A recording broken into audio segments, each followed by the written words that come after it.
Lumaki ang mga mata niya sa takot. Kakalabas niya mula sa elevator nang saktong tumambad sa kanya ang eksenang kinasusuklaman niya. Saktong sinampal ng kanyang ina si Rose.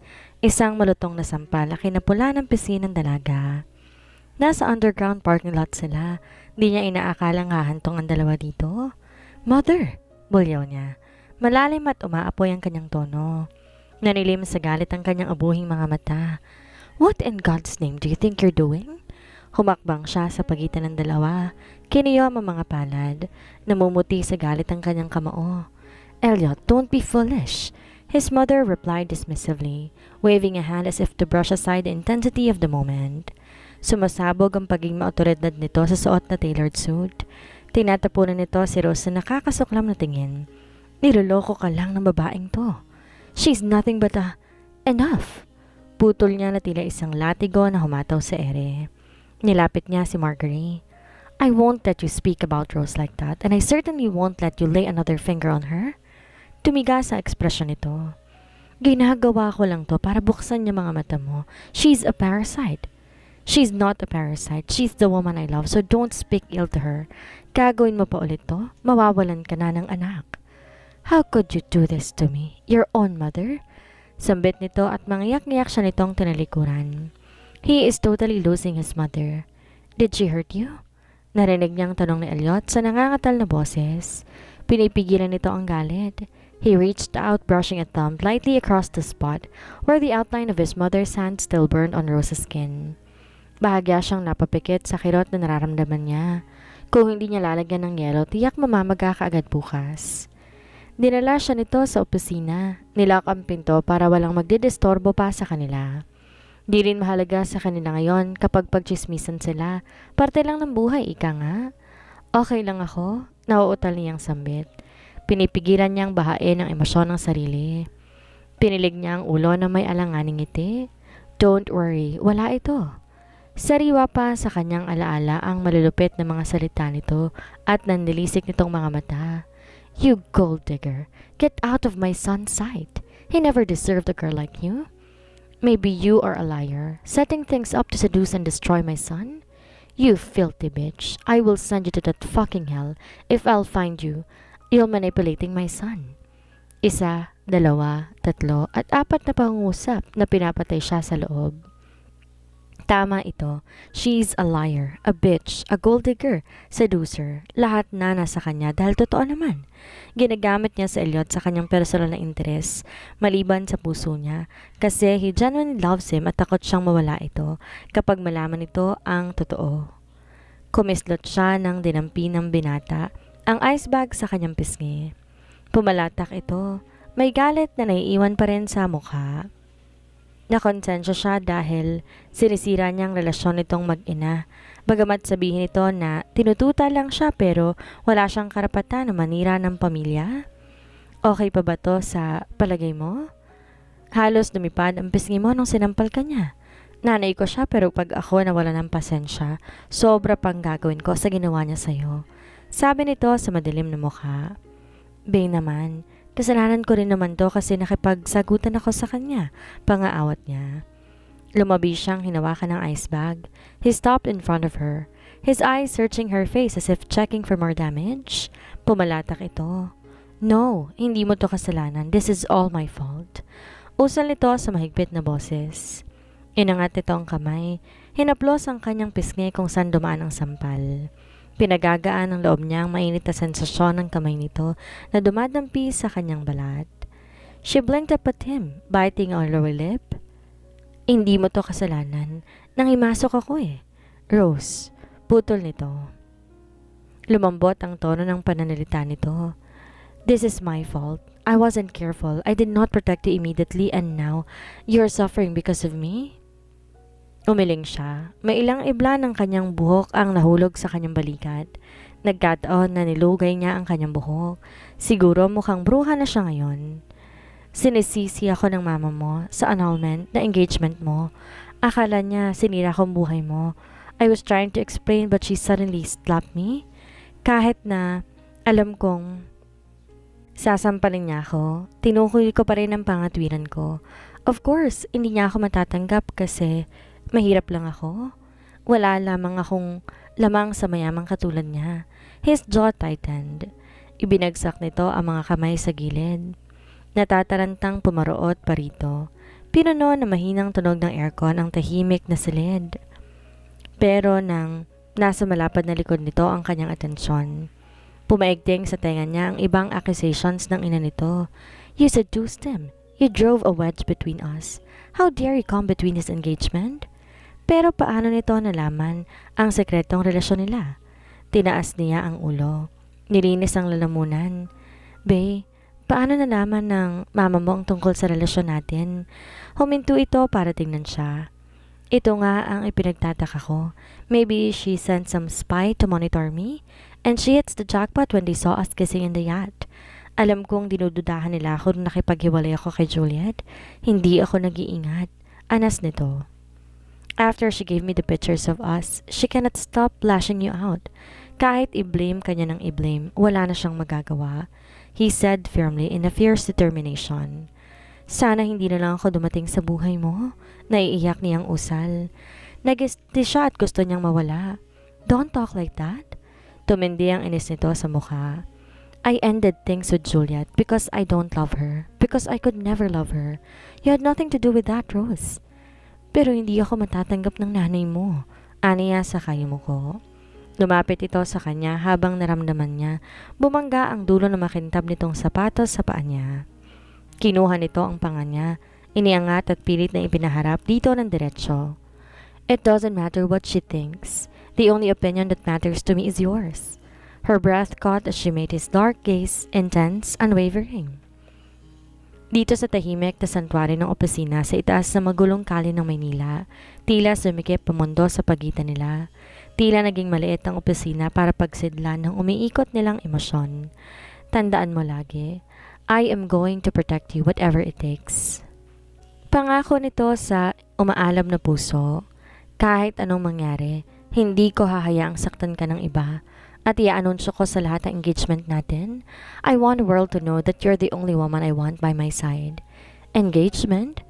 Malakas ang dugong-dong ng puso niya habang tinatanong yon. Pero ba hindi pa tayo? I know, masuyo nitong sambit. Hinipon nito ang jawline niya gamit ang hintuturo nito.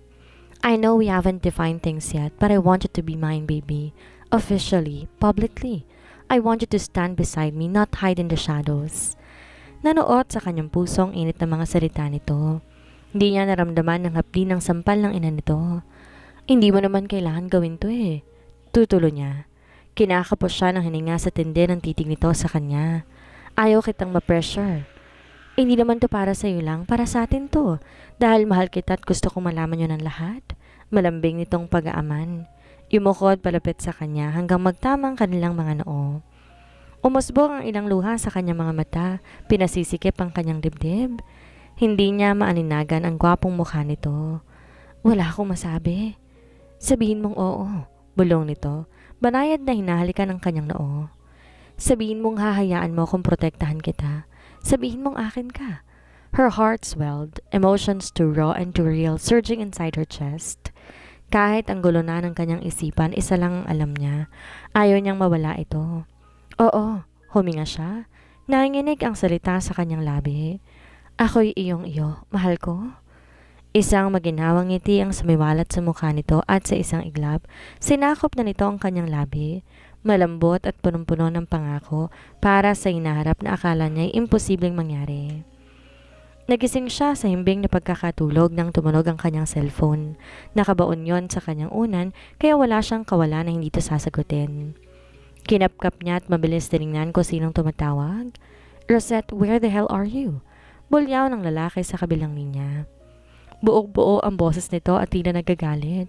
Naalimpungatan siya. Si Rainier tong kausap niya, bakit biglang nagagalit? Panaginip na naman ba ito?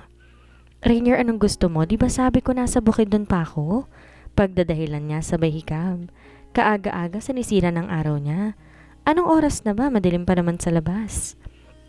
Talaga? I saw you in a photo with Elliot. What? Bumilis ang tibok ng puso niya. Nawala sa isipan niyang oras pagkatapos tingnan ng wall clock. What the hell are you doing with him? Nagsisinungaling ka ba?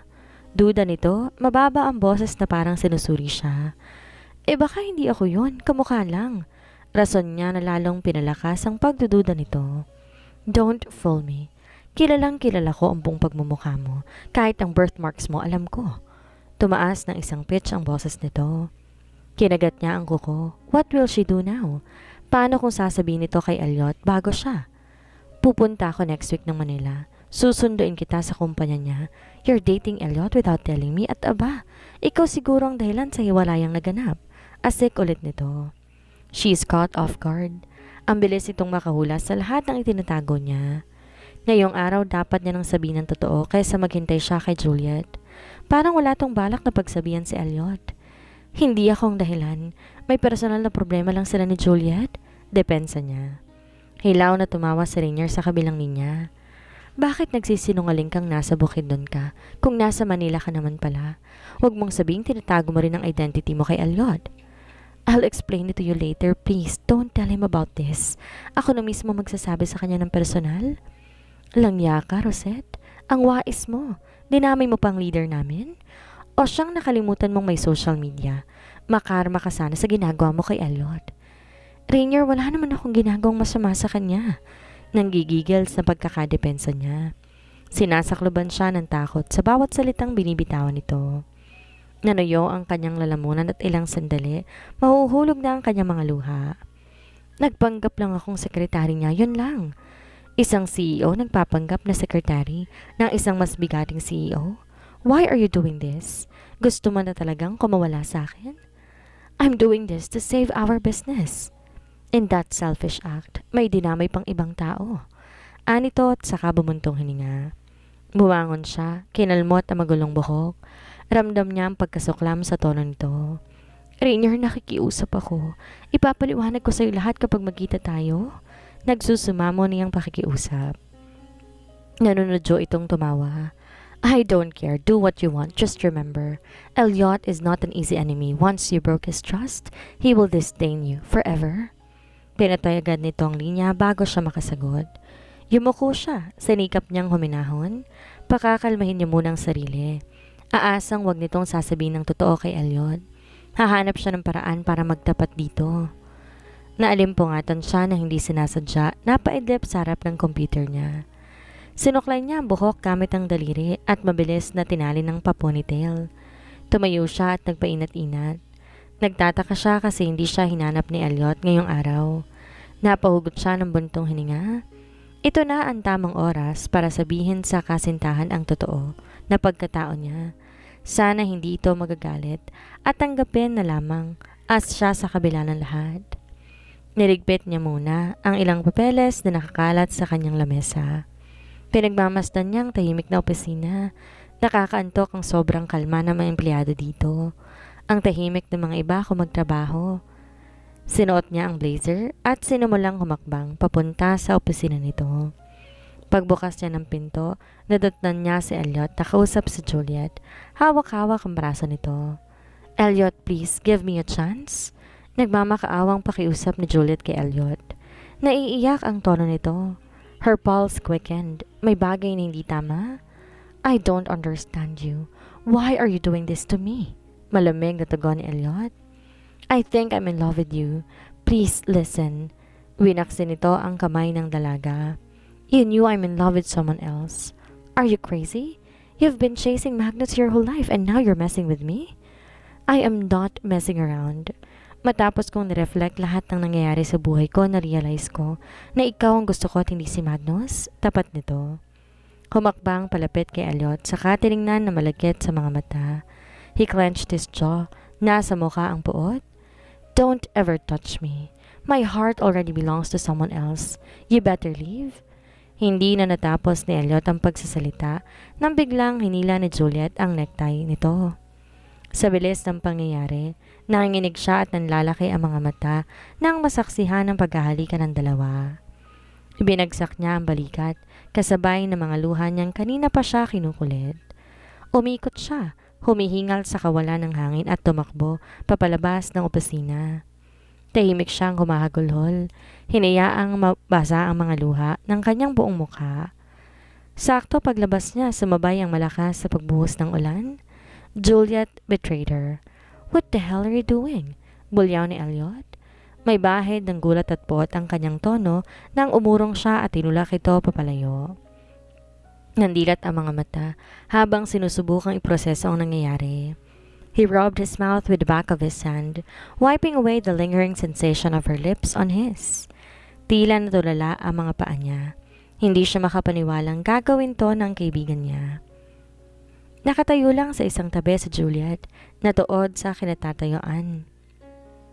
Desperadang hinahanap ang ilang kasagutan sa kanyang mukha. Oh please, gusto ko lang... She faltered, hindi magawang magsalita. Nawala ito sa sarili. No, don't even try to explain it. He snapped. Pinilig ang ulo na umaasang mabura ang hindi totoong imahe. He took a step back. Nilagyan na maraming espasyo sa pagitan nila. Malamig at blanco ang kanyang paningin. You kissed me. What the hell were you thinking? Nakaramdam siya ng pandidiri. Bukod sa ibang babae, nais niyang si Rose lang makakahalik sa kanya. She winced, her shoulders slumping. Malamang nagsisisi sa ikinilos nito. I'm sorry. May gusto lang akong malaman at totoong sinabi kong mahal kita. Nauutal nitong saad. Kiniyom niya ang mga palad. Mahal? Ginagago mo ba ako? Malakas na sigaw niya na para bang mahuhulog ang kisame sa itaas nila.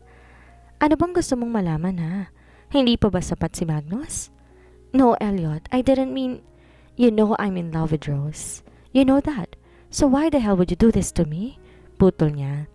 His surging emotions are cashing him. He can't breathe now. I just wanted to be sure. Anas nito, nakatitig sa sahig. Be sure of what? Nagtataka niyang tanong. Bahagyang lumambot ang kanyang galit, pinalitan ng kalituhan. Ang babaeng matagal na niyang naging kaibigan ay naging isang estranghero sa kanyang harapan. Nung una pa lang, sana hindi niya ibinigay ang tiwala niya rito. Nagkamali siya.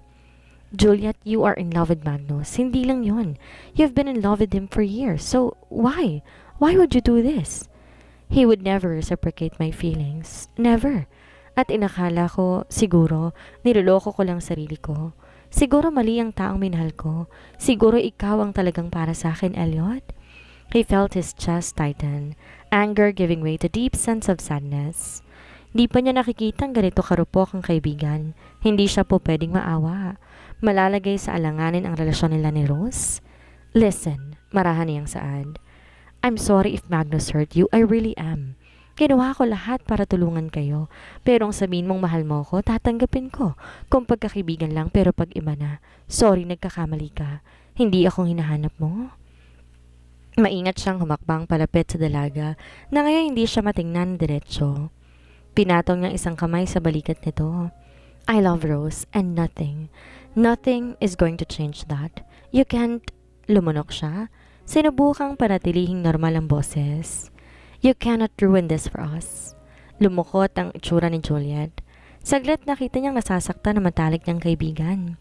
Tumigas ang ekspresyon nito. Kinagat ang mga labi. Nangintab ang mga mata. Siya talaga ang pipiliin mo? Mapait sa tono nitong bulong. Yes, alam mo na, diba? I really don't understand you. He took another step back, his eyes narrowing slightly. Bakit mo naman to ginagawa, Juliet? Hindi kayong tipong maglalaro ng apoy sa iba maliban kay Magnus. Kilala kita? Her gaze turned icy and she shook her head slowly. Maybe you don't know me as well as you think. Nanigas siya. Umawang ang bibig na parang laso nitong mga salita. What does that mean? Nalayo nito ang tingin. Pinukol sa malapad na bintanang salamin sa kanyang likuran kung saan matatanaw ang buong lalawigan ng Maynila. Hindi niya mababasa ang ekspresyon nito. It means, ayoko mag-isa. Usal nito, sa sobrang halos hindi niya maintindihan. Tsaka binalik ang mga mata sa kanya. Please, Elliot, just give me a chance. Matagal na nating kilalang isa't isa. No, I know you're in love with Magnus. Huwag mo akong idamay sa kung anumang scheme ang pinaplano mo ngayon. Nandyan si Rose at masaya na ako sa kanya. He interrupted firmly. His voice as cold as steel. Umugot siya ng malalim na hininga bago to tinalikuran. Makirot at mabigat ang kanyang pakiramdam. Wala siyang pakialam kung matatapos man lamang ang kanilang pagkakaibigan. Ayaw na niyang madamay pa sa kalokohan nito at lalong ayaw niya na mawala si Rose sa kanyang buhay. Pero si Rose, hindi siya...